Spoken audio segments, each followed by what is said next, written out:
तर बातमी आहे नांदेडमधून। नांदेड शहराला पाणी पुरवठा करणाऱ्या विष्णुपुरी प्रकल्पात केवळ 24% इतकाच पाणीसाठा आता शिल्लक राहिलाय। विष्णुपुरी प्रकल्पामधून नांदेड शहरासह परिसरातील जवळपास 60 गावांना पाणी पुरवठा केला जातो। उन्हाची तीव्रता लक्षात घेता पाण्याची टक्केवारी ही आणखी कमी होऊ शकते, त्यामुळे नागरिकांनी जपून पाणी वापरण्याचं आवाहन प्रशासनानं केलंय। याचा आढावा घेतलाय आमचे प्रतिनिधी यशपाल भोसले यांनी। नांदेडकरांची तहान भागवणाऱ्या विष्णुपुरी जलाशयामध्ये सध्या स्थितीला 24% इतका पाणीसाठा उपलब्ध आहे। आपण पाहू शकतो नांदेड शहराजवळ असलेलं डॉक्टर शंकरराव चव्हाण विष्णुपुरी जलाशय आहे। या जलाशयामध्ये आज घडीला 24% इतका पाणीसाठा उपलब्ध आहे। याच विष्णुपुरी जलाशयातून नांदेड शहरालगत असलेल्या जवळपास 60 गावांना पाणी पुरवठा केला जातो। त्याचबरोबर नांदेड शहराला सुद्धा याच प्रकल्पातून पाणी पुरवठा केला जातो।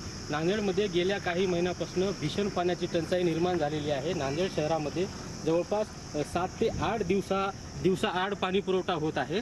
नांदेड जिल्हा प्रशासनाच्या वतीने नांदेडकरांना पाण्याची बचत करण्याचं आवाहन करण्यात येत आहे। येणाऱ्या काळामध्ये पाणी टंचाई निर्माण होऊ नये यासाठी जिल्हा प्रशासनाच्या वतीने नांदेडकरांना पाण्याचा जपून वापर करण्याचं आवाहन सुद्धा केलं जात आहे।